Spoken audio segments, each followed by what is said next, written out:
Every single time you choose fear, approval, attachment over your instincts, over your beliefs, over your own self, you are betraying your being. You are betraying your own self. If for a fact you know that you have this inner calling, you have this inner belief that you know what, I can make it in this particular field.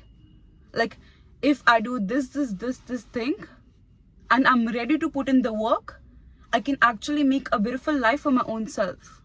But you are letting those fearful thoughts come in your mind. You are entertaining those conversations that those low vibrational people are having with you. Because those people are not ready to get out of the comfort zone.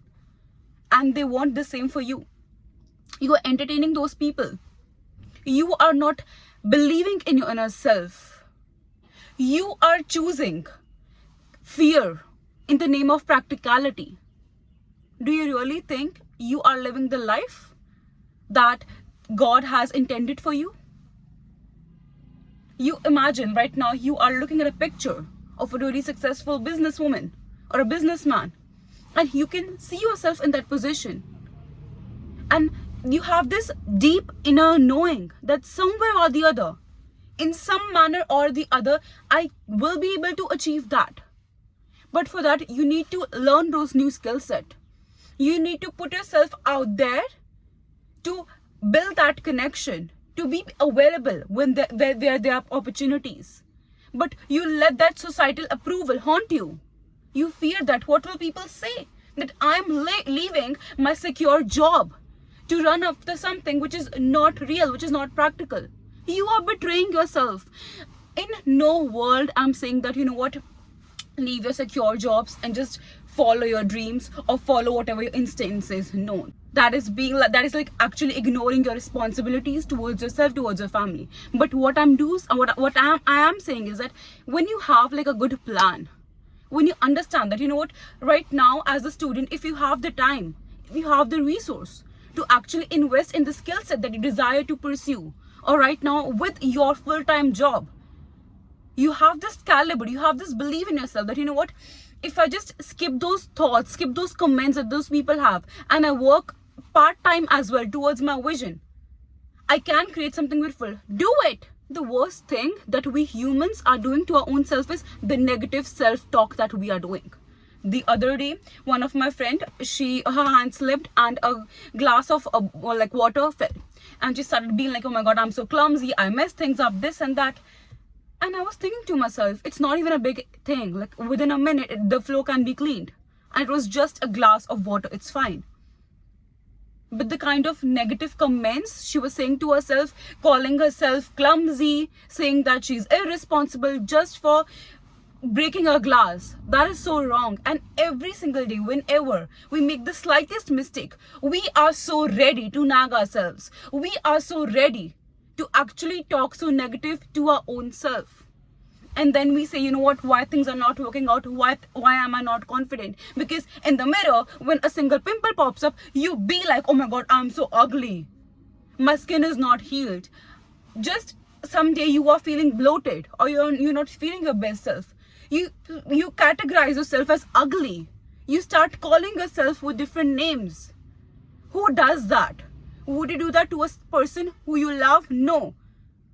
You wouldn't name a person. You wouldn't call them ugly. You wouldn't call them clumsy over doing the slightest mistake. Then why are you doing those things to your own self? What are you teaching your subconscious mind? There are some people who are real decision makers. And it's not like they always make the right decision. It's not like they always end up being in the right place, in the right position after taking a decision. No.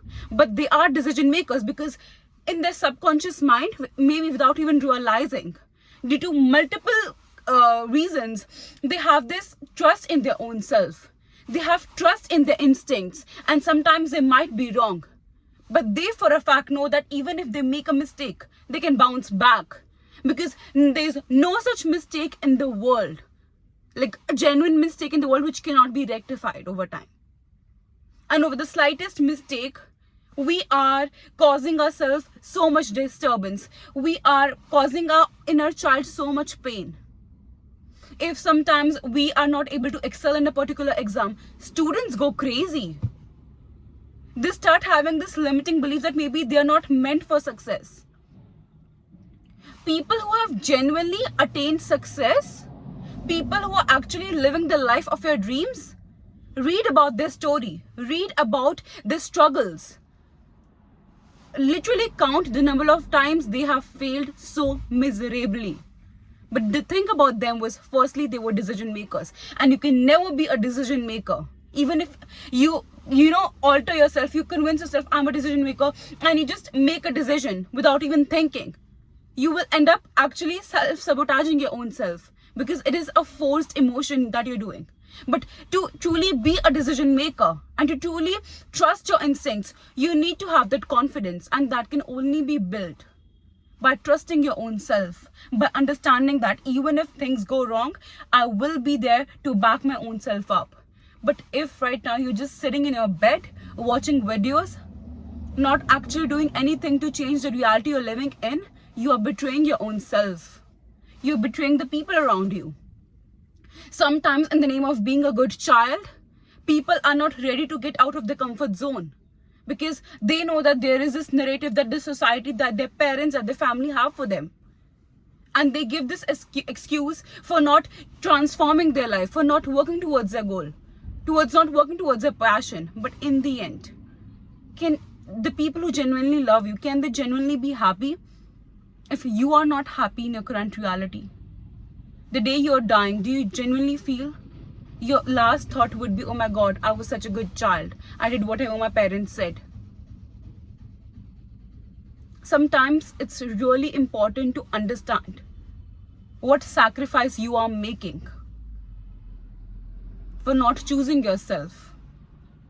There are certain compromises that can be made, but certain compromises actually alter or basically define your whole life, your whole being. I seriously hope this video was useful. So for more such videos, don't forget to subscribe to my channel. I love you guys so much.